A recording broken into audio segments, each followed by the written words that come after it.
مساء الهنا والسعادة على الناس اللي سكرها زيادة. جربتي تعملي بقى الكبدة بتاعت الشارع بالدقة؟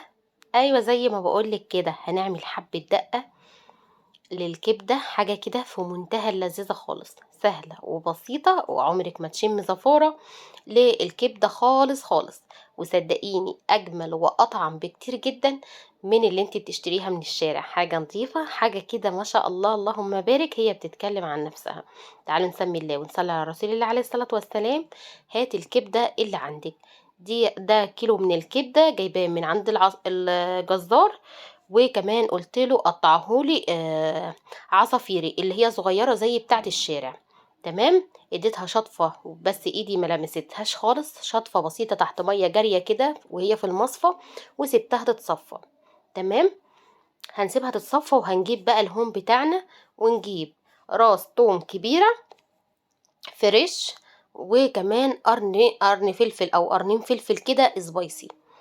تمام، ضيفي عليهم بقى كده في الهون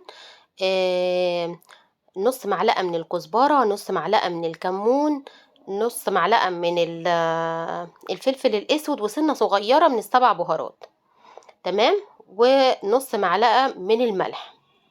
تمام، انا ضفت دلوقتي ربع معلقة بس، هي احتاجت معايا في الاخر ربع معلقة بس. انت لو بهرتيها كويس وتبلتي التومة دي كويس جدا، فانت مش هتحتاجي بعد كده تضيفي للكبدة اي بهارات او اي ملح بعد كده. ودقيهم كويس جدا. في حد هنا هيقول لي طب ما انا اضربها في الكبة. هو عادي لو ضربتيهم في الكبة، بس صدقيني لما تدقيهم او تهرسيهم بايد الهون بيبقى ليهم نكهة وطعم تاني. تمام، دقيتهم كويس جدا، وجبت هنا ليمونتين، هاخد العصير بتاعهم فريش كده. تمام، وبرضو التوم يا ريت يكون فريش، انا عندي متفرز بس بصراحة فصصت توم، لان الفريش بيبقى ليه طبعا طعم ونكهة فظيعة. تمام، بصي يا قمر، قلبي بقى الليمون مع التوم وشمي الريحة وادعيلي. وانا زعلانة منكم جدا جدا عشان انتوا مقصرين معايا في اللايكات، والله ما بسيب هفوة في الفيديو غير لما بقولك عليها. وصدقيني الناس اللي جربت مني وصفات انا واثقة ومتأكدة ان الاكلة عجبتهم ونالت اعجابهم.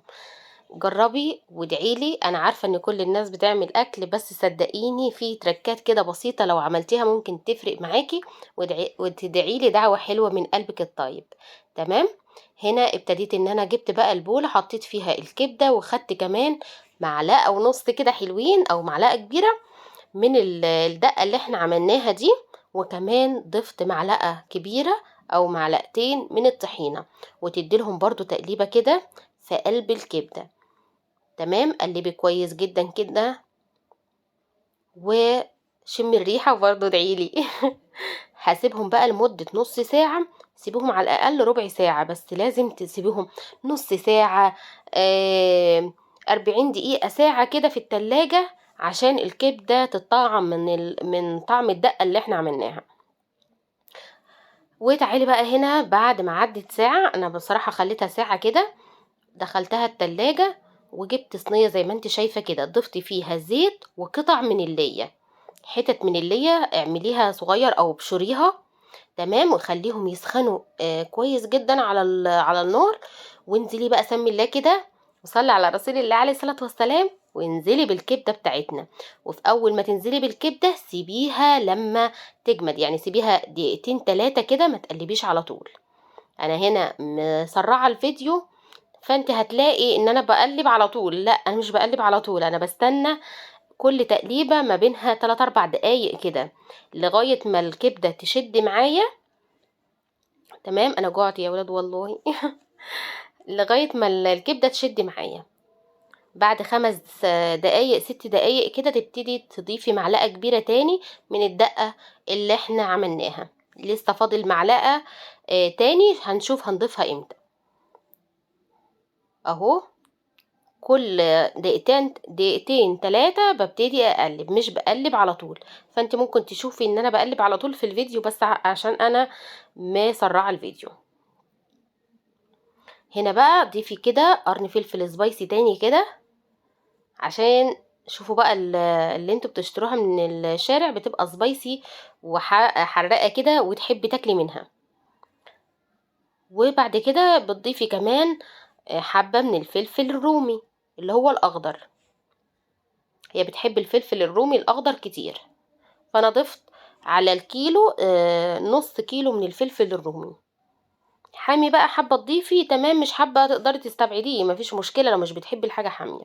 في الآخر خالص الكبدة بتاعتي خلاص دخلت في السوا، ببتدي أضيف آخر معلقة معايا من الدقة واقلب بقى كده. وفي الوقت ده دقتها لقيتها محتاجة ملح، فضفت لها ملح فقط لا غير، هي خلاص اتبلت معايا من البهارات اللي احنا ضفناها مع التوم في الاول، وبقت معايا ما شاء الله لا قوة الا بالله بالشكل الجميل اللي انتوا شايفينه ده، حاجة كده اللهم بارك.